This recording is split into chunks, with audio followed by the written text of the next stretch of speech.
जय हिंद, वंदे मातरम। स्वागत है आप सभी का free exam zone YouTube channel पर। दोस्तों, अगर आप बिहार प्रधान शिक्षक या फिर बिहार सक्षमता परीक्षा 2.0 की तैयारी कर रहे हैं तो आज हम आधुनिक भारत से जो प्रश्न आपके एग्जाम में बार बार पूछे गए हैं उन सभी प्रश्नों को लेकर के आया हूं। तो ये वीडियो आपके एग्जाम की दृष्टि से अत्यंत महत्वपूर्ण होने वाली है, तो आपको सेशन में अंत तक बने रहना है, एक एक प्रश्न को नोट करना है। तो चलिए सेशन को प्रारंभ करते हैं और पहला शानदार प्रश्न देखते हैं। आनंद मठ के लेखक कौन है? आपसे प्रश्न पूछा गया है, आनंद मठ के लेखक कौन है? पहला ऑप्शन आपके सामने है रविन्द्रनाथ टैगोर जी, बंकिम चंद्र चटर्जी, सरोजिनी नायडू, अरविंद घोष। तो बात कर लें आनंद मठ के लेखक कौन हो जाएंगे, तो राइट आंसर इसका है बंकिम चंद्र चटर्जी। कौन? तो बंकिम चंद्र चटर्जी आनंद मठ के लेखक हैं। बात कर लें राष्ट्रीय गान, तो राष्ट्रीय गान किसने लिखा है, तो रविन्द्रनाथ टैगोर जी के द्वारा जो आपका राष्ट्रीय गान है जनगण मन लिखा गया है। जरूर ध्यान रखिएगा, कई बार ये प्रश्न पूछा गया है। अगला प्रश्न है, भूदान आंदोलन किसने प्रारंभ किया? भूदान आंदोलन किसने प्रारंभ किया? महात्मा गांधी, जयप्रकाश नारायण, विनोबा भावे या फिर राम मनोहर लोहिया। तो बात कर लें भूदान आंदोलन किसने प्रारंभ किया, तो विनोबा भावे के द्वारा। किसके द्वारा? तो विनोबा भावे के द्वारा भूदान आंदोलन प्रारंभ किया गया। ध्यान रखना, कई बार ये प्रश्न आपके एग्जाम में पूछा गया है। अगला प्रश्न है, लाइफ डिवाइन पुस्तक के लेखक कौन है? लाइफ डिवाइन पुस्तक के लेखक कौन है? महात्मा गांधी, रविन्द्रनाथ टैगोर, राधा कृष्णन या फिर अरविंद घोष। तो लाइफ डिवाइन पुस्तक के लेखक हो जाएंगे कौन? तो अरविंद घोष जी के द्वारा। किसके द्वारा? तो अरविंद घोष के द्वारा लाइफ डिवाइन पुस्तक लिखी गई है, ध्यान रखना है। अगला प्रश्न क्वेश्चन नंबर 4 है, बंगाल की एशियाटिक सोसाइटी के प्रवर्तक कौन थे? Warren Hasting, sir William Jones, James Mackintosh, James Prinsep. तो बात कर लें बंगाल की एशियाटिक सोसाइटी के प्रवर्तक कौन थे, तो इसका ऑप्शन जिसने भी सर विलियम जोन्स का चयन किया है, यानी कि second option sir William Jones इसका राइट आंसर है। तो जिसने भी सेकंड ऑप्शन का चयन किया है उसका सही आंसर हो जाएगा बंगाल की एशियाटिक सोसाइटी के प्रवर्तक कौन थे, तो सर विलियम जोन्स थे। जरूर ध्यान रखिएगा। अगला प्रश्न है, भारत की संविधान सभा किसके अनुसार गठित की गई? साइमन आयोग का प्रस्ताव, कैबिनेट मिशन योजना, माउंट बेटन योजना, क्रिप्स प्रभाव। बात कर लें भारत की संविधान सभा किसके अनुसार गठित की गई, तो सभी को ध्यान रखना है किसके अनुसार गठित की गई, तो कैबिनेट मिशन योजना के अनुसार। किसके अनुसार? तो कैबिनेट मिशन योजना के अनुसार भारत की संविधान सभा गठित की गई। बात किया जाए कब की गई, तो 1946 में। यह भी आपको ध्यान रखना है, कई बार प्रश्न पूछा गया है। अगला प्रश्न है, प्रथम भारतीय नोबेल पुरस्कार विजेता कौन थे? सीवी रमन, रविन्द्रनाथ टैगोर, एच खुराना या फिर अमृत सिंह। बात कर लें प्रथम भारतीय नोबेल पुरस्कार विजेता कौन थे, तो रविन्द्रनाथ टैगोर। कौन? तो रविन्द्रनाथ टैगोर प्रथम भारतीय नोबेल पुरस्कार विजेता थे। भारतीय की क्या बात करें, ये पूरे एशिया के पहले नोबेल पुरस्कार विजेता थे। तो आपसे पूछा जाए एशिया के पहले और किस क्षेत्र में थे, तो ध्यान रखना है साहित्य के क्षेत्र में मिला था। किस क्षेत्र में इनको मिला था, तो साहित्य के क्षेत्र में मिला था 1913 में। गीतांजलि इनकी पुस्तक थी, गीतांजलि के लिए इनको 1913 में नोबेल पुरस्कार मिला था, ध्यान रखिएगा। तो कई बार ये प्रश्न पूछा गया है, आपसे ये भी प्रश्न पूछा जाता है गीतांजलि किसके द्वारा लिखी गई है, तो रविन्द्रनाथ टैगोर के द्वारा। और गीतांजलि के लिए रविन्द्रनाथ टैगोर को भारत का प्रथम नोबेल पुरस्कार मिला। जरूर ध्यान रखिएगा। अगला प्रश्न है, हमारा राष्ट्रीय गीत वंदे मातरम कहां से लिया गया है, तो वंदे मातरम अभी जो आपका पहला प्रश्न था जिसमें हमने बताया आनंद मठ से लिया गया है। किससे? तो आनंद मठ से लिया गया है वंदे मातरम, जिसके लेखक हैं बंकिम चंद्र चटर्जी। तो हमारा राष्ट्रीय गीत वंदे मातरम कहां से लिया गया है? चित्रा, गोदान, डाकघर या फिर आनंद मठ। तो इसका राइट आंसर हो जाएगा आनंद मठ। क्या? तो आनंद मठ से लिया गया है हमारा राष्ट्रीय गीत वंदे मातरम। आनंद मठ के लेखक कौन है, तो बंकिम चंद्र चटर्जी। ध्यान रखना है सभी को। गोदान की बात कर ले तो ये मुंशी प्रेमचंद्र जी की रचना है, सभी को ध्यान रखना है। नेक्स्ट, भारत का राष्ट्रीय पंचांग किस संवत पर आधारित है? आपको बताना है भारत का राष्ट्रीय पंचांग किस संवत पर आधारित है। विक्रम संवत, शक संवत, कलि संवत या फिर इनमें से कोई नहीं। तो इसका जो राइट आंसर है, भारत का राष्ट्रीय पंचांग किस संवत पर आधारित है, तो ध्यान रखिएगा शक संवत पर। किस संवत पर?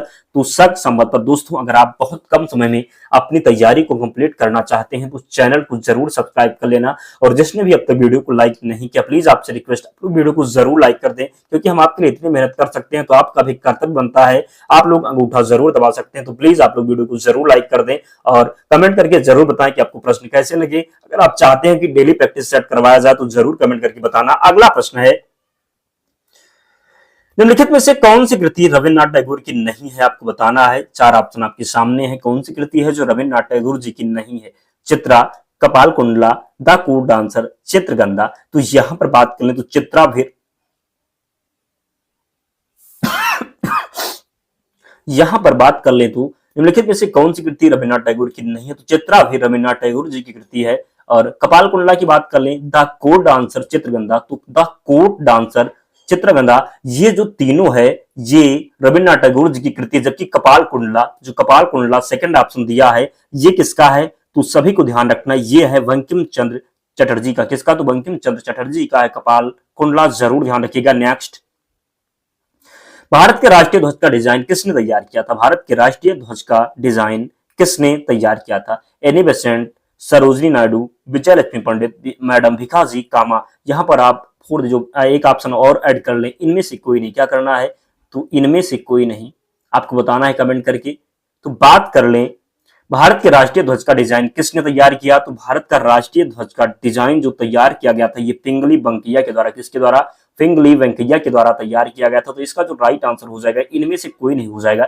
मैडम भिखाजी रुस्तम कामा जो है, ये पहली बार जो राष्ट्रीय ध्वज को फहराया था। तो ध्यान रखना इस प्रकार। इन्हीं बेसेंट की बात करें तो कांग्रेस की प्रथम महिला अध्यक्ष थी। कांग्रेस की प्रथम महिला अध्यक्ष तो सरोजनी नायडू थी। इस प्रकार आपको ध्यान रखना है, गलती बिल्कुल भी नहीं करना। प्रश्न आपके एग्जाम में अवश्य देखने को मिलेंगे। अगला प्रश्न है, देवदास उपन्यास के रचनाकार कौन है? आपको बताना है देवदास उपन्यास के रचनाकार कौन है। पहला ऑप्शन आपके सामने है, प्रेमचंद, शरद चंद्र चट्टोपाध्याय, मैथिली शरण गुप्त, फणेश्वर नाथ रेणु। तो देवदास उपन्यास के रचनाकार कौन हो जाएंगे? तो इसका राइट आंसर है, जो देवदास लिखा गया है, ये शरद चंद्र चट्टोपाध्याय के द्वारा। किसके द्वारा? तो देवदास शरद चंद्र चट्टोपाध्याय के द्वारा लिखा गया है। प्रेमचंद की कई रचनाएं आपको पता ही होगा। अगला प्रश्न है, चित्रा उपन्यास किसके द्वारा लिखा गया है?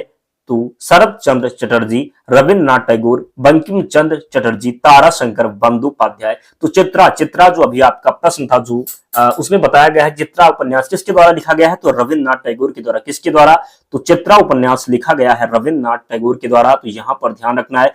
राष्ट्रीय गीत जो हमने आपको बताया, ये बंकिम चंद्र चटर्जी जो आनंद मठ से लिया गया है, वंदे मातरम है। ध्यान रखना, इस प्रकार गलती बिल्कुल भी नहीं करना है। अगला प्रश्न है दोस्तों, जो आधुनिक भारत से जो भी प्रश्न आपके एग्जाम में बन सकते हैं, वो ये प्रश्न है जो कई बार पूछे गए हैं। तो निश्चित ही है कि प्रश्न को आपको पूरे ध्यान से देखना है, बहुत इंपॉर्टेंट है। आपका एग्जाम होगा तो यहां से प्रश्न अवश्य देखने को मिलेंगे। प्रेम पचीसी के रचनाकार कौन है? प्रेमचंद्र, जयशंकर प्रसाद, फणीश्वर नाथ रेणु या फिर महादेवी वर्मा। तो प्रेम पचीसी क्या? तो प्रेम पचीसी के रचनाकार हो जाएंगे कौन? तो प्रेमचंद। कौन? तो प्रेम पचीसी है, प्रेमचंद लेखक हैं प्रेम पचीसी के, ध्यान रखिएगा। अगला प्रश्न है, 27 दिसंबर 1911 में पहली बार जन गण मन कहां पर गाया गया? 27 दिसंबर 1911 में पहली बार जनगण मन कहां पर गाया गया? मुंबई, लखनऊ, कोलकाता या फिर साबरमती। तो बात कर लें, 27 दिसंबर 1911 में पहली बार जनगण मन कहां गाया गया? तो कोलकाता अधिवेशन में। कहां पर गाया गया?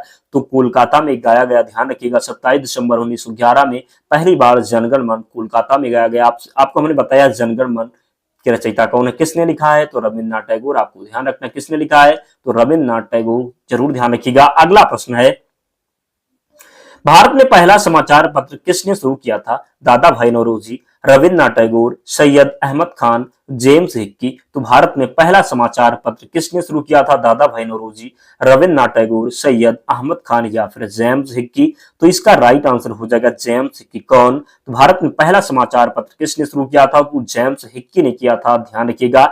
अगला प्रश्न है, गोदान किसकी रचना है? तो गबन। और गोदान आप सभी को पता होगा, प्रेमचंद, धर्मवीर भारती, रविन्द्रनाथ टैगोर, सूर्यकांत त्रिपाठी निराला। तो गोदान किसकी रचना है? तो प्रेमचंद की हो जाएगी, सभी को पता ही है। रविन्द्रनाथ टैगोर आपको हमने बताया ही, जो राष्ट्रीय गान जनगण मन है, चित्रा, ये सब किसकी रचना है? तो रविन्द्रनाथ टैगोर की है, जरूर ध्यान रखिएगा। अगला प्रश्न है, भारत भारती के रचनाकार कौन है? महादेवी वर्मा, रामधारी सिंह दिनकर, सूर्यकांत त्रिपाठी निराला, मैथिली शरण गुप्त। भारत भारती के रचनाकार कौन हो जाएंगे? तो मैथिली शरण गुप्त। कौन? तो भारत भारती के रचनाकार है मैथिली शरण गुप्त। आप सभी को ध्यान रखना है। तो इसका फोर्थ ऑप्शन राइट हो जाएगा। दोस्तों अंत में कमेंट करके बताना कि कितने प्रश्न इनमें से आपको आते थे, तो कमेंट करके जरूर बताना है। अगला प्रश्न है, सैंडलर आयोग का संबंध किससे था? न्याय, पुलिस प्रशासन, राजस्व प्रशासन या फिर शिक्षा से। तो बात कर लें, सैंडलर आयोग का संबंध किससे था? तो सैंडलर आयोग का संबंध था शिक्षा से। किससे था? तो शिक्षा से संबंधित थे। सैंडलर आयोग संबंधित था शिक्षा से, सभी को ध्यान रखना है। अगला प्रश्न है, खिलाफत आंदोलन का आरंभ किसने किया था? फखरुद्दीन अली अहमद, अबुल कलाम आजाद, मोहम्मद अली जिन्ना, अली बंधुओं ने। तो खिलाफत आंदोलन का आरंभ किसने किया था? तो इसका राइट आंसर हो जाएगा अली बंधुओं ने। किसने? तो खिलाफत आंदोलन प्रारंभ हुआ था अली बंधुओं के द्वारा। किसके द्वारा? तो अली बंधुओं के द्वारा। सभी को ध्यान रखना है। अगला प्रश्न है, अमृत बाजार पत्रिका की स्थापना किसने की थी? गिरीश चंद्र बोस, हरीश चंद्र मुखर्जी, एस.एन. बनर्जी, शिशिर कुमार घोष। तो अमृत बाजार पत्रिका की स्थापना की गई थी किसके द्वारा? तो शिशिर कुमार घोष के द्वारा। किसके द्वारा? तो अमृत बाजार पत्रिका की स्थापना की गई थी शिशिर कुमार घोष के द्वारा। सभी को ध्यान रखना है। अगला प्रश्न है, झंडा गीत किसने लिखा था? रविंद्रनाथ टैगोर, बंकिम चंद्र चटर्जी, मैथिली शरण गुप्त, श्यामलाल गुप्त पार्षद। तो झंडा गीत किसने लिखा था? तो इसका राइट आंसर हो जाएगा झंडा गीत श्यामलाल गुप्त पार्षद के द्वारा। किसके द्वारा? तो झंडा गीत लिखा गया था श्यामलाल गुप्त पार्षद के द्वारा। जरूर ध्यान रखिएगा। रविन्द्रनाथ टैगोर राष्ट्रगान, भारत का राष्ट्रगान जनगण मन रविन्द्रनाथ टैगोर जी के द्वारा, और बंकिम चंद्र चटर्जी राष्ट्रीय गीत जो आपका है। तो इस प्रकार आपको ध्यान रखना है। मैथिली शरण गुप्त राष्ट्र कवि के नाम से जाना जाता है। आपके एग्जाम में हिंदी में प्रश्न पूछा जाता है। अगला प्रश्न है, नागरिक सेवाओं के लिए प्रतियोगी परीक्षा प्रणाली को सिद्धांत कब स्वीकार किया गया? 1833 में, 1853 में, 1858 में, या फिर 1882 में? तो बात कर लें नागरिक सेवाओं के लिए प्रतियोगी परीक्षा प्रणाली को सिद्धांत कब स्वीकार किया गया? तो इसका राइट आंसर हो जाएगा कब स्वीकार किया गया? तो 1853 में नागरिक सेवाओं के लिए प्रतियोगी परीक्षाओं प्रणाली को सिद्धांत कब स्वीकार किया गया? तो 1853 में स्वीकार किया गया। सभी को ध्यान रखना है। अगला प्रश्न है, उपन्यास दुर्गेश नंदिनी के लेखक कौन है? उपन्यास दुर्गेश नंदिनी के लेखक कौन है? रविंद्रनाथ टैगोर, स्वर्ण कुमारी, तारकनाथ गंगोपाध्याय, बंकिम चंद्र चटर्जी। तो आपको बताना है उपन्यास दुर्गेश नंदिनी के लेखक कौन है? तो राइट आंसर इसका हो जाएगा बंकिम चंद्र चटर्जी। कौन? तो उपन्यास दुर्गेश नंदिनी के लेखक है बंकिम चंद्र चटर्जी। जरूर ध्यान रखिएगा। अगला प्रश्न है, वंदे मातरम गीत किसने लिखा है? रविन्द्रनाथ टैगोर, बंकिम चंद्र चटर्जी, गिरीश चंद्र घोष, या फिर अरविंद घोष। तो कई बार ये प्रश्न, जब से आपका पहला प्रश्न स्टार्ट हुआ उससे लेकर के मैं कई बार आपको बता चुका हूं, बंकिम चंद्र चटर्जी के द्वारा वंदे मातरम गीत लिखा गया। किसके द्वारा? तो बंकिम चंद्र चटर्जी के द्वारा। और कहां से लिया गया है? तो आनंद मठ से लिया गया है। कहां से? तो आनंद मठ से लिया गया। आपको कमेंट करके बताना है कि राष्ट्रगान जो है जनगण मन किसके द्वारा लिखा गया है? तो इसका राइट आंसर रविन्द्रनाथ टैगोर हो जाएगा। आपको कमेंट करके बताना है कि रविन्द्रनाथ टैगोर ने और किस देश का राष्ट्रगान लिखा है, भारत को छोड़ करके और किस देश का राष्ट्रगान जो है रविन्द्रनाथ टैगोर जी के द्वारा लिखा गया है? तो कमेंट करके जरूर बताइएगा। अगला प्रश्न है, किस वर्ष उड़ीसा बिहार से अलग हुआ? 1930, 1933, 1936 या फिर 1937 में? तो किस वर्ष उड़ीसा बिहार से अलग हुआ? तो 1936 में हुआ था। कब? तो 1936 इसका राइट आंसर हो जाएगा। कब? तो 1936 में। सभी को ध्यान रखना है। अगर बात कर लें कि बिहार से झारखंड कब अलग हुआ, तो यह भी पूछा जाता है 2000 में। जरूर ध्यान रखिएगा। दोस्तों 25 प्रश्न ये थे जो आपके आधुनिक भारत से आपके एग्जाम में बार बार रिपीट होते हैं, जो बिहार से क्षमता परीक्षा में पूछे गए, जो आपका एग्जाम हुआ 26 फरवरी से जो है 6 मार्च तक, उनमें ये प्रश्न कई बार रिपीट हुए। तो ध्यान रखना है कि प्रश्न को नोट कर लेना है, गलती नहीं करना। अगर आप चाहते हैं कि आपका जो है सिलेक्शन सिक्योर हो जाए, तो जरूर आपको एक एक प्रश्न को पूरे ध्यान से रट लेना है ताकि गलती आपसे ना हो। और पीडीएफ के लिए आपको टेलीग्राम चैनल से जुड़ जाना है। लिंक डिस्क्रिप्शन बॉक्स में, या आप टेलीग्राम पर जाएं और वहां पर सर्च कर लें फ्री एग्जाम जोन, आपको चैनल मिल जाएगा, वहां पर आपको पीडीएफ मिल जाएगी। तो मिलते हैं नेक्स्ट वीडियो में। आप लोग कमेंट करके बताना कि किस टॉपिक पर वीडियो लाया जाए, प्रैक्टिस सेट करवाया जाए या फिर टॉपिक वाइज करवाया जाए। कमेंट करके जरूर बताएं। तो मिलते हैं नेक्स्ट वीडियो में। तब तक पढ़ते रहिए, ध्यान रखिए अपना, स्वस्थ और सुरक्षित रहिए। जय हिंद।